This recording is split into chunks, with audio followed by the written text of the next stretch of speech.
Yo, what's good? Big Z here, and today I'm going to show you guys a couple of tips that I use all the time to produce way faster. This helps my workflow and my organization and everything out so much. So let's jump right into the tips. Hopefully you guys find some of these helpful. So the first tip is that you can actually save channel strips. So for example, if I have this marimba sound right here, and say I want to add an EQ to it, and then I want to add some compression maybe. And maybe a delay on there. So I've added all these effects to the channel strip, and I have a preset pulled up from Nexus, which is why it's playing that marimba sound. So I can actually save all of this. So if I wanted to open up this exact same sound again, with all the exact same processing on it, I can do so. So all you have to do for this is click this setting button up here, and then go down to Save Channel Strip Setting As, and then you can name it whatever you want. So I'll name this Marimba Delay. And now say I delete this track, say I'm in another project and I have a new instrument track down here. Now if I click the setting button again at the top, and if I go down to Marimba Delay, it'll open the same exact sound with the same exact external processing on there. I've saved so many of these things over time. This is the classic saw bass I always use. And it just has the effects loaded up, so I don't need to do any processing to it. So you can really do it with any sound you want. Just save your favorite leads, your favorite basses, and all the processing on them. And it'll just save so much time while you're producing a track, because you don't have to worry about little things like EQing and compression. You can just load up a sound and you're ready to go. So another great tip to use is to make custom key commands. So how you do that is you go to Logic Pro X and then key commands. I know you can do this in other DAWs too. And then you go to edit, and then you can really make a key command for anything that you can think of.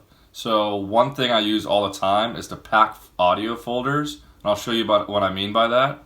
So I'm going to type in pack folder up here, and you can see right here I've already associated this with the key command already, but usually this would be blank.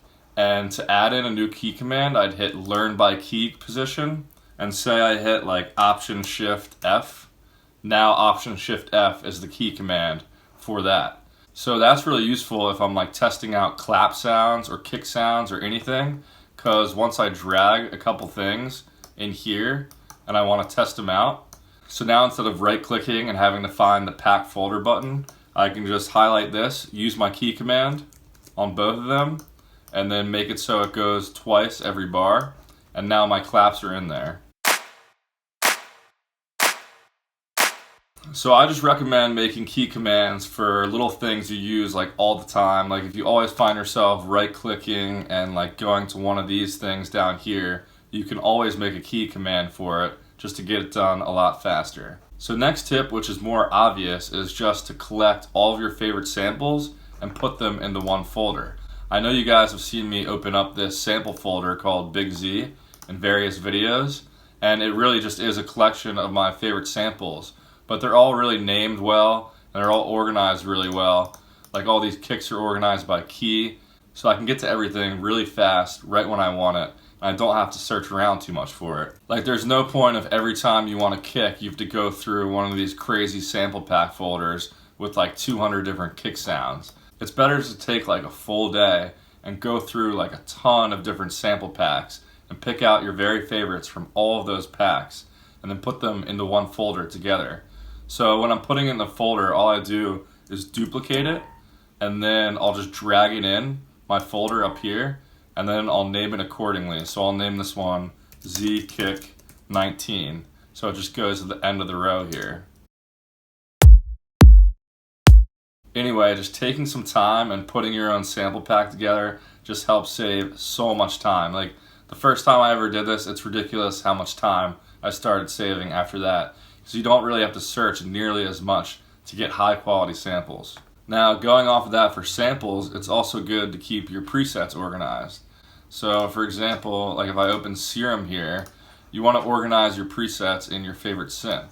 So in Serum, you can go to Show Serum's preset folder, and then you can organize everything in here. So for example, like some of you guys have bought my Serum preset pack, so it's all so organized by bass, lead, chord, like you can see the type of sound and scroll right to it.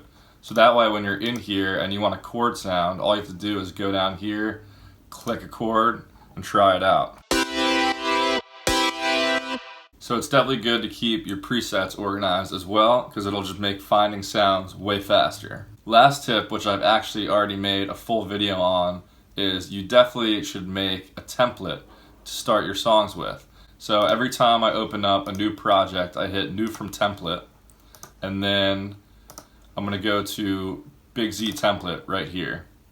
And then this will load up with a bunch of synth sounds, some empty audio tracks where I can put in claps and kicks and hi-hats and everything.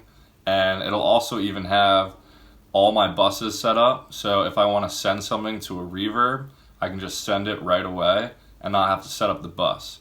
So once this is open, yep, it's open now. I'll do a quick little run through of this template. I've already done this in way more detail in another video. So anyway, I just have some instrument tracks set up here. And on each instrument track, I'm sending it to a reverb already. So I've already set up this reverb bus. So I don't have to set up any of those effects again. And then I'm also sending this to a synth bus where, I mean, none of these are really activated yet, but there's a filter on here. There's a reverb that's all the way off if I want to like automate reverb during a build-up. And then I have this volume shaper plugin that's already applying sidechain during the drop sections. So you can see up here I've already marked just like a basic outline of the arrangement of a track. So you can do that by hitting this button and moving these things around, and you can add more markers and you can name them whatever you want. And you can also color them just to keep everything organized. But yeah, anyway, other than that, I have bass sounds loaded up,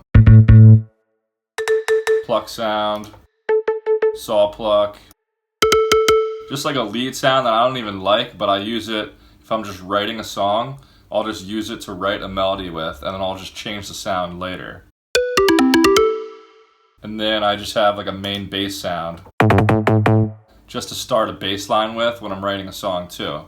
So all of this stuff just allows me to create a song as fast as possible, just to get my ideas from my head into the computer super fast. So I've just added little things to my workflow over the years, like adding my favorite channel strip settings in this menu right here, and refining my sample pack and preset packs and stuff like that.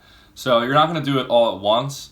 It'll take a while to get everything super organized, but just always keep it in the back of your mind, so when you have a favorite sound or a favorite sample, always save it so you can just pull it up right away whenever you need it. Hopefully this was helpful to some of you guys. Make sure to follow me on Instagram and Spotify below. Other than that, I'll catch you guys in the next video. Peace.